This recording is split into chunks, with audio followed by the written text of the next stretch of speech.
A lot of the time, when we talk about the English language, there are hard and fast rules that apply in most scenarios, like the fact that the language is written from left to right, for instance. But there are also certain rules, beliefs, and even potentially myths that persist in our collective consciousness. These myths are more flexible, or even completely untrue.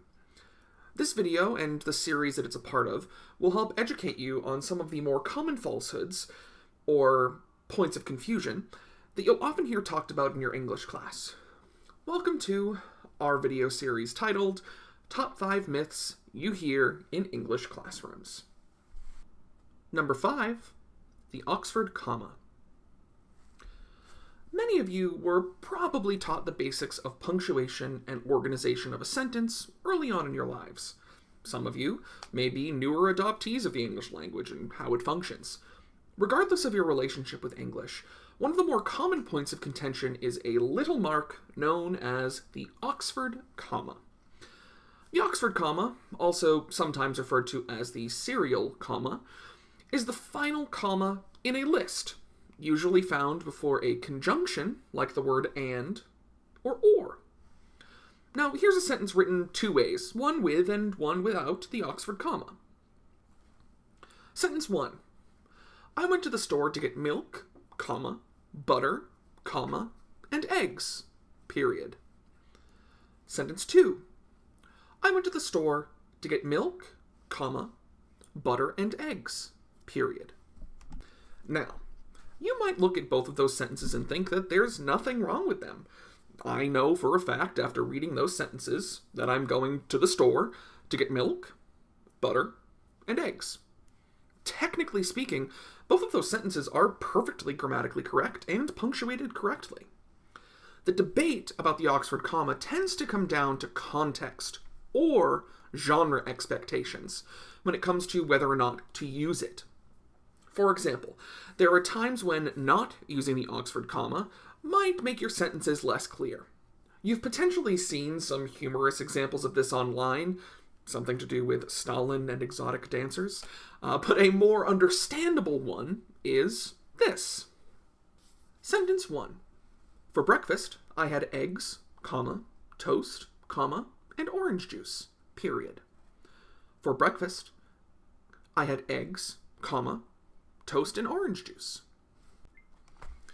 The first of those two sentence examples separates all three items in the list with a comma, implying that each item is its own individual entity. The second sentence, while still attempting to imply the same idea, subtly connects the words toast and orange juice into one compound item. At the end of the day, when having a conversation with someone about what you ate for breakfast, most people would not assume that you are dipping your toast in your orange juice or pouring your orange juice all over your toast.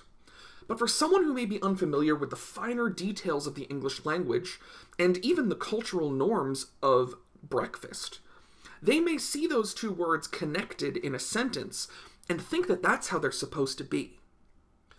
Now, more important even than this potential miscommunication is the practice of your field or your major as a writer. Certain fields, like journalism, do not use the Oxford comma because they simply find it unnecessary, whereas most English majors and faculty may disagree with that assumption.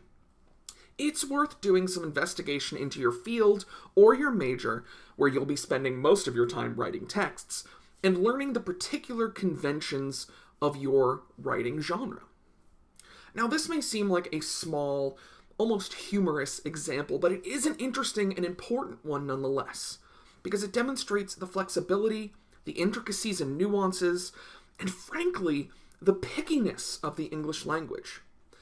Now, you are not wrong for using or not using the Oxford comma, but depending on who you talk to, you may get a different response for your choice.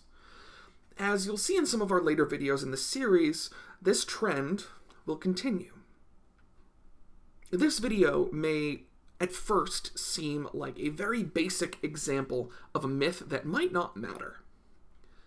When you start to pick apart the smaller important intricacies of how the English language works, how the comma works. It allows you to gain a better understanding of how you can efficiently communicate what you mean to say. Grammar, in this case, directly connects to the meaning you wish to impart to your audience. Whether you use the Oxford comma or not is up to you.